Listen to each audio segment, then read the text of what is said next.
After I finished my service as a lone soldier in the Israeli army, I realized this was my defining moment. It's time for me to build success, create stories, and the financial freedom that I never had before. I used to be trapped with money, and now it empowers me. Since then, I've developed a multi-million-dollar financial advisory business, a podcast that has been featured on all the global media stations around the world. One of my favorite things to do is educate people on the mindset to build resilient wealth, build success, and have fun doing it. In my show, you will not only get best-of-class tips, amazing stories, a bunch of laughs, but you'll also get a mindset shift from a family of people who have come from nothing and will help you be ready to succeed. Welcome to the Resilient Riches Podcast.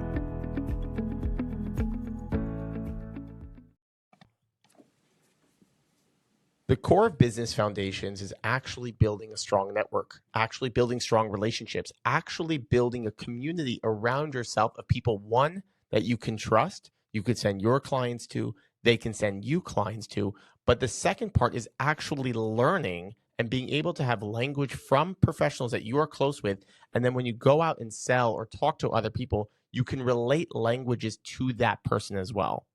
It's the foundation for actually building a business. It's the foundation for building wealth, getting well educated, but not necessarily through books.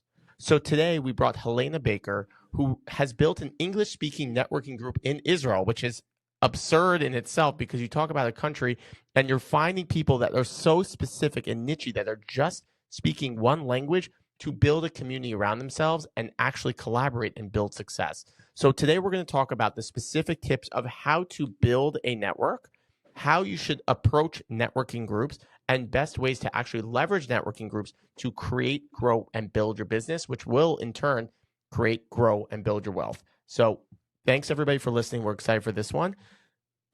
Helena Baker, thank you so much for coming on. We're really excited to have you. We know you're packed with your schedule and you're just meeting people all the time. I mean, you create this concept in Israel of just English-speaking networking group. And how did you come up with that concept? How did you find the need for that concept?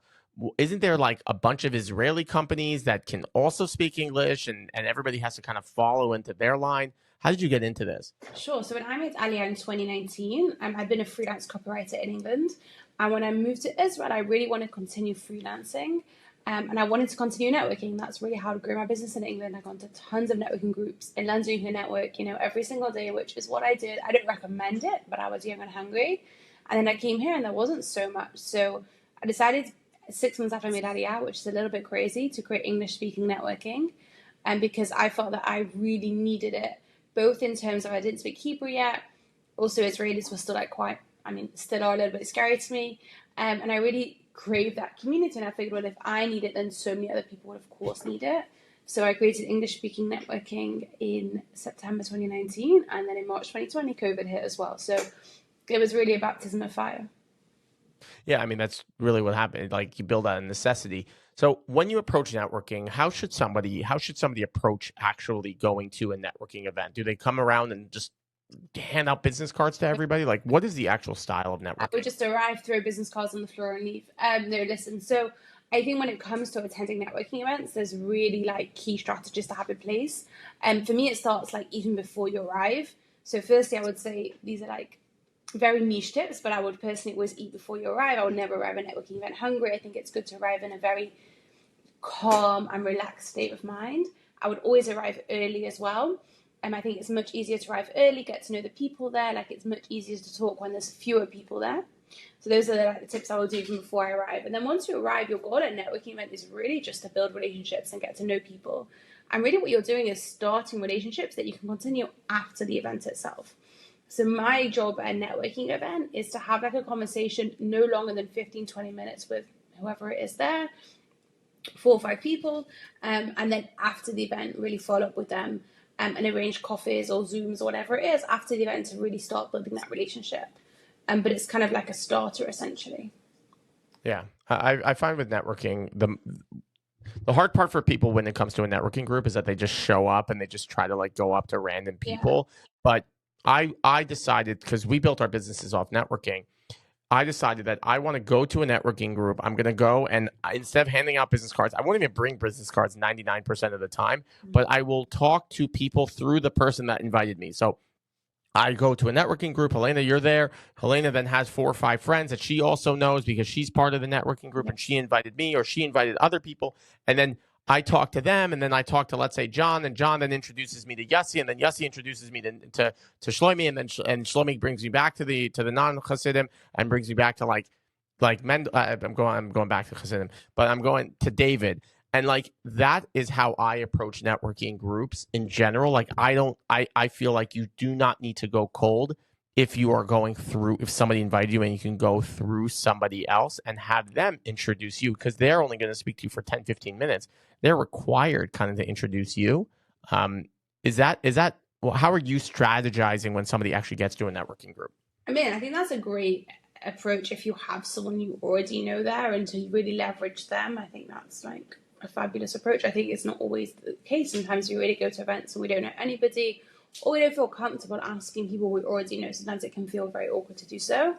I mean, I think, like I said, like I really recommend arriving early, and then there's fewer people, and you can kind of talk to the organizer who really is there to help you. I mean, if they're not helping you, then we have a really big problem. So I'd always go to the organizer first and say, listen, I'm new to networking.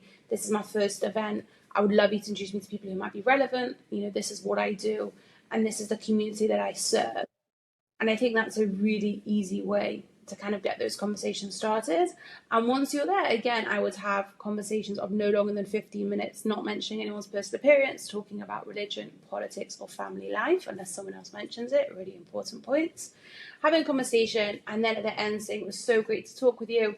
Obviously, lots of people you want to talk to as well. So let me take your details and we'll be in touch after the meeting. And then following up within 24 hours. I mean, really, the whole point of networking and going to these events is to do the follow-up within 24 hours while the fire's still hot, while the momentum's still there, to continue those conversations and build those relationships afterwards. Yeah, relationship building is just like dating. And that if you break down dating, it's really like that's really what networking is and business building is. People want to do business with people that they like. And if you have a business that services a lot of people or services like a mass amount of people, like let's say you did content writing and we do financial services. So like we really are able to talk to a lot of people, but everybody is going to need my service at some point. Everybody's going to need content writing at some point. Everybody's with that, going to need something. I a little bit disagree, and I think when it comes to networking, I think obviously meeting people and really building those relationships is key, but I wouldn't focus necessarily on like everyone needs a financial planner. I'll be a bit more strategic and think like who are good referral partners for you. So who are the types of businesses that would pass you business, and ask the contacts that you make to refer you to their referral partners. It's really about expanding your network that way, because that's so much more strategic than just hoping eventually someone may have need for you, which for financial planners specifically, they probably will at some point, but that could be a very, very long lead time. So I would be way more strategic and be like, once you've built a relationship and had that meeting, say, listen, I would love to meet with any real estate lawyers, you know, whatever it is, and kind of build relationships that way. Correct. And I think that's really the actual structure. And that's what I mean. When you are talking to everybody, then you can find the person that's going to refer you. And there's business life cycles. And when you're going to networking groups and you're starting to build your business through networking or trying to level up your business through networking, there's business lifestyles. There's business life cycles. So for example, if you're somebody who works in title insurance and you sell title or property and casualty insurance, the first person to talk to is the real estate broker. The real estate broker is then going to refer to the mortgage broker. The mortgage broker is then going to refer to either the title broker or the property insurance broker. So you want to make sure that you're in that networking flow of people, but going there consistently to those referral partners and being there over and over again. Now, what is your debate on paid networking groups versus free networking groups? And what is your debate on making sure that there aren't 10 other people that do what you do in an actual networking group? Listen, it's a loaded question. My events obviously are mostly paid, almost exclusively. That's how I built my business. I obviously really believe in paid networking. That's why I started this business, because I think that. But why? But why? Why do I believe in it? So listen, I think. No. Sorry, go on. Correct. No, correct. I've been to lots of free events. I'm trying to think where to even start. I've been to lots of free events, and I think they have a place, and I think they can be awesome. And I actually think if you're starting out networking, it's not a bad place to start, just to go to some free events, understand the landscape, understand what it is you're doing. So I'm not like anti-free events. I find often with free events, not always, but it's often kind of like a huge room of 100 people and you've got to kind of make conversation and you're very much kind of thrust into it, and it can be very intimidating and it can be very hard to have meaningful conversations and it can feel super overwhelming. I find often with paid events you're getting a far more tailored experience. We do at ESN that's professional lockouts, so if you join you're the only one who does what you do, which obviously is a very nice place to be, and you're kind of paying to have that privilege. So let's break down what that professional lockout means. Sure. So why is it beneficial for somebody to have a professional lockout? But also, what happens if that person who has a professional lockout in the networking group stinks? That's a big problem, for sure. Listen, that is a really big problem. And we have application process at ESN. People do for sure fall through the cracks, and it's a really, really big problem. I think whenever you're working with someone at a networking event, however much you like them, you also need to do your due diligence if you're going to refer them. And I think most people do that like intuitively. I think they really try and scope it out. It's for sure a challenge, and I'm not saying that it's not. But in terms of being professional lockout, it basically means that, if you are a mortgage broker, which is a very common, there's a lot of Anglos who do that in Israel. They all do it amazingly well, but there's a lot of them. And it means that you are the only one. You are meeting those people time and time again and building those relationships. And there's no other mortgage broker you're competing against. It's already hard enough to network. It already can be a little bit awkward. And it just means that you feel confident that you're not fighting for your place or fighting for that referral with any other mortgage brokers.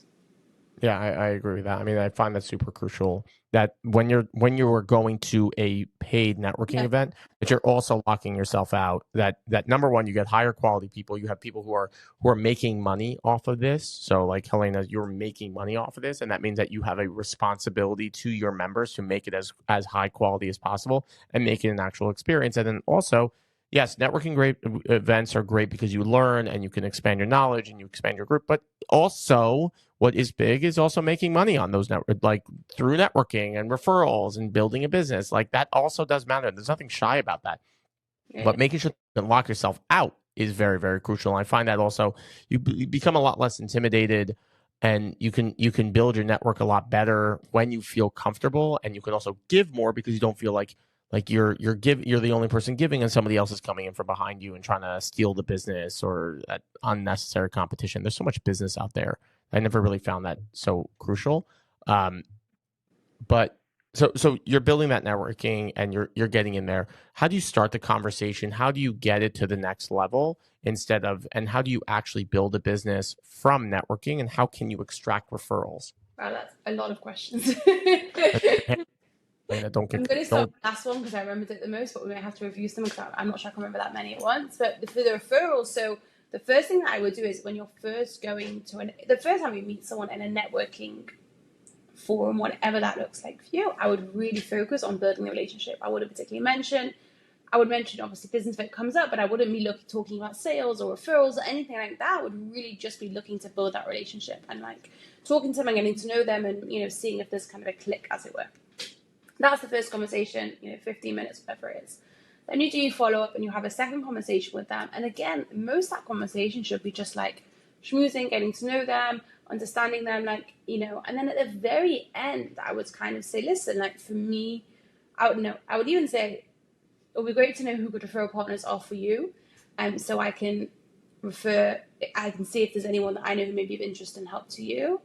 And then they should ask, and I really hope that they do, who are good referral partners for you. And that way you can kind of, I think the biggest challenge actually is that people have referral partners, but they feel really nervous to reach out to them because they feel it's very awkward and they don't know how to do that. And I think actually that's probably the perceived hardest part isn't necessarily, but I think people perceive that as very challenging. Yeah, I agree with you. I feel like people, they have them, but it just takes time to feel comfortable making those introductions. And like if somebody has referred you your whole career, made your career, you don't want to risk that person with a different referral partner.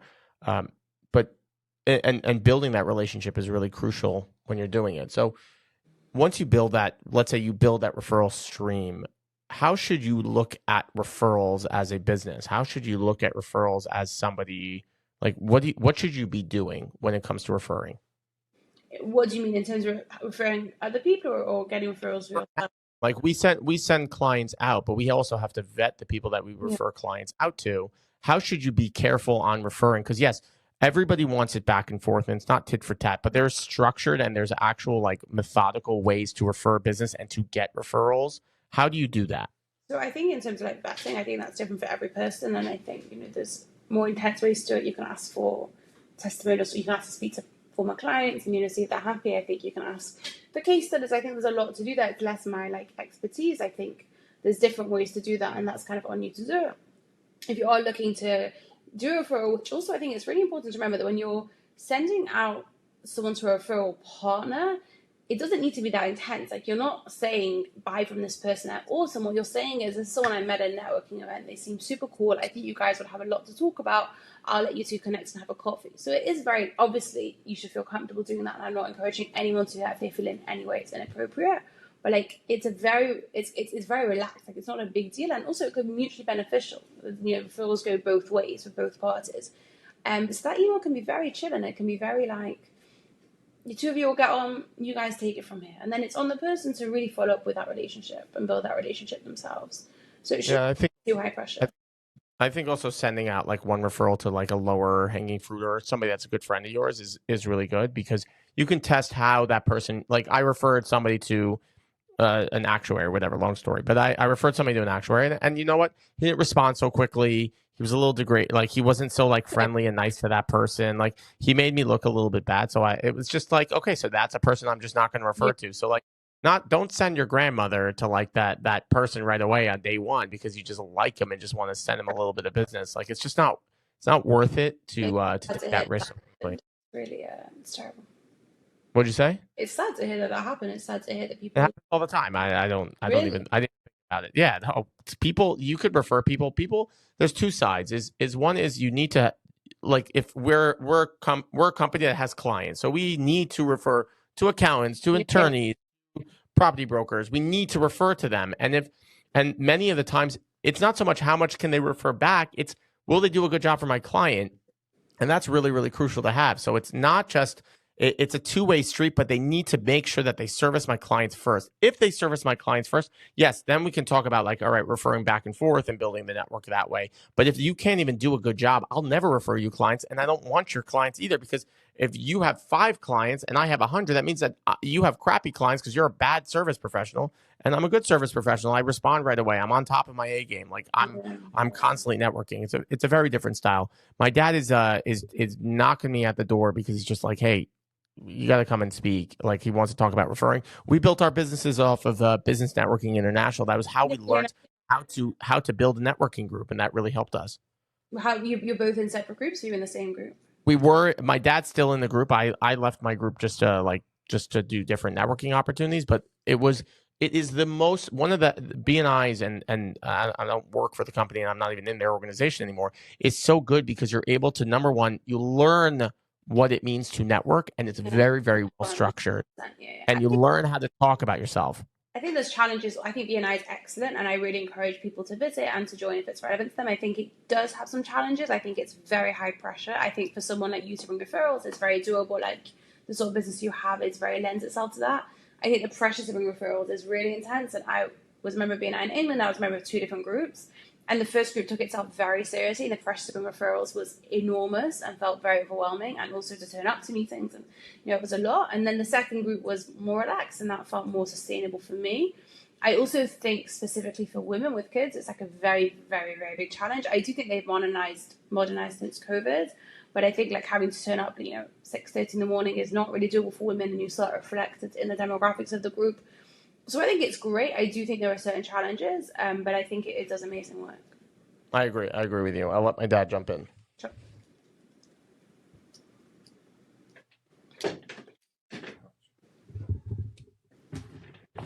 Hi, so nice to meet you. Hello, nice to meet you too.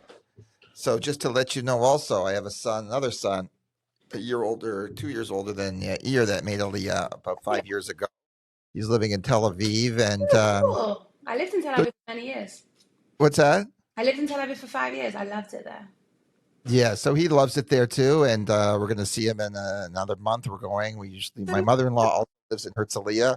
My wife has 2 sisters, one in Beit Vegan, one in Bnei Brak. So I was there for 3 years. I got married in Israel. You must come to a networking meeting of ours whilst you're here. We have Tel Aviv, we have Yerushalayim. You must come to one of our meetings. We'd love to have you. So it sounds very interesting, and like Yair was saying, so when I joined his practice, he started our Klyman financial firm about 10 years ago. And I was working for a hedge fund at the time, and he asked me to leave the firm. So I came and joined him in the practice. He had already started his own BNI. Yeah, so we call ourselves son father. It's a little different, throws people off a little bit, but it's okay. Very nice. But he had started his own BNI, so I had to start my own BNI at the time. So I know what it's like to start a chapter. You started your chapter? Kol hakavod, that's really hard. And Yair started his chapter also. So That's our BNI, yeah. So Yair took himself out of BNI, took his group out of BNI, and it basically, I don't know, it's basically wound itself down, in my opinion. I mean, they just have like some kind of social events once a quarter or something. But I have my BNI group this morning. It's at 7:15. And like you said, we have got about 21 people. It's not so much. Very nice number. Very nice number. It's okay. We'd like to get it higher, but it seems like it's impossible. I don't think so.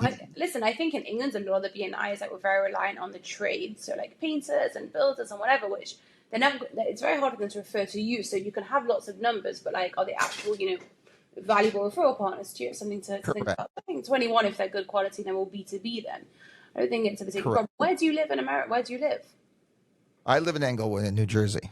Oh, cool. I stayed at Teaneck for Shabbos once. We went to New York. So we lived in Teaneck for like 25 years. So where were you?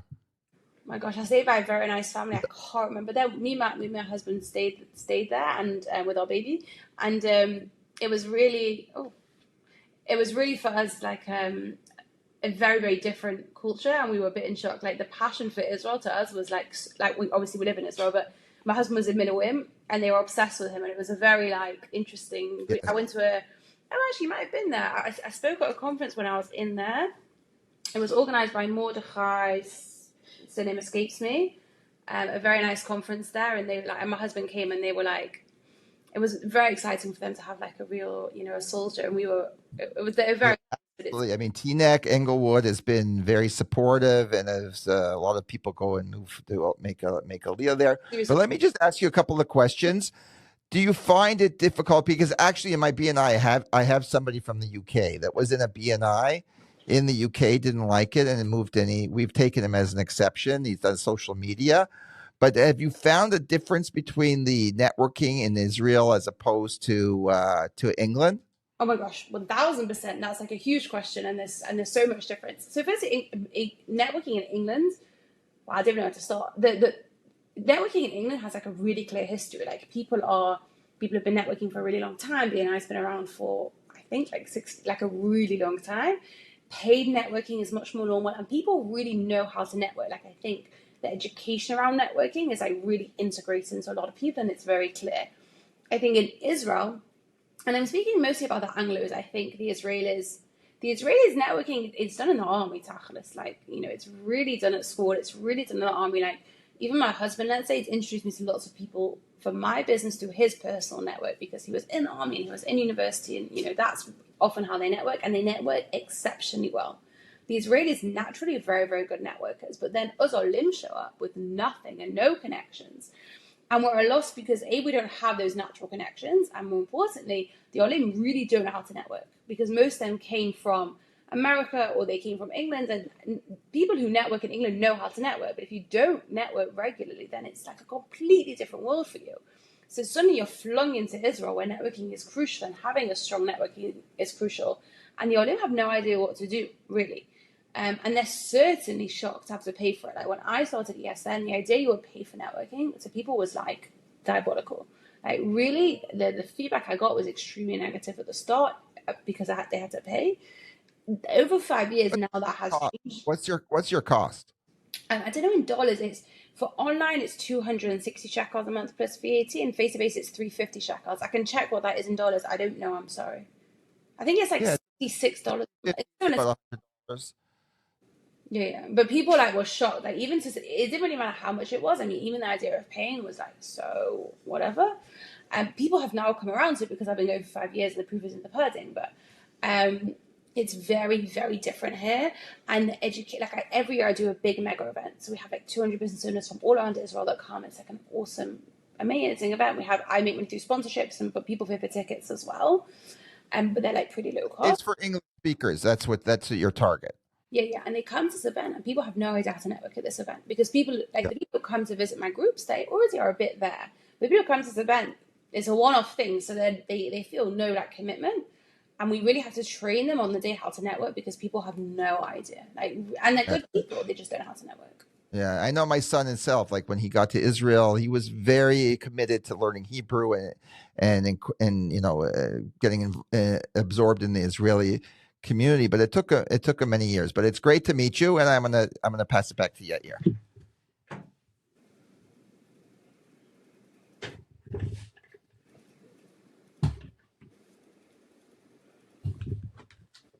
So, Helena, thanks so much for coming on. Can you give people just your shameful plug, how people can get in contact with you, how people can network with you, and just kind of get into your community? Because there is a huge need for a lot of Americans who are moving to Israel. There's a huge for, let's say, business owners, people who are just trying to make it, and just trying to really, or make friends, or people that are trying to get into, Israelis trying to get into the American market, but needs to practice on their English and get into American communities or British communities or Australian communities or all the other English Empire communities. Of course, so they can find me on LinkedIn, Helena Baker. I'm also active on Instagram at Network with Helena. Very much trying to grow my following there. It's a long slog. And those are the two main ways. And of course, they're welcome to come along to a group. And if any business owners are looking to target specifically that Olim market here in Israel, then if you're based in America, I do offer sponsorship slots for my big mega event. And we have lots of sponsors from America. We had Yeshiva University sponsors last year, who are looking to target the Olim here as well. So lots of different opportunities to network, even if you are based in America. Amazing. Helena, thank you so much for coming. And we really appreciate you honestly pushing this, but really bringing a networking view to our clients and to our listeners who are looking, and if you're listening, you're looking to understand how to actually get your business networking up to the next level, and the key takeaways for today is, number one, eliminate your competition. So find a quality networking group that you're not just talking to 10 other people, but the second side, also make sure you're paying for networking group and push the people who are organizing it to add value to you, to create relationships, to introduce you to people, to teach you how to network, to learn how to network. These are really, really important factors, but it's also part of what they're paid for. So I'm never scared to actually take advantage of the people who are organizing it and the people who are on salary. So Helena, thank you so much for coming on. And we really appreciate your coming. You really appreciate you. And thanks everybody for listening. We'll see you on the next one. Thank you so much.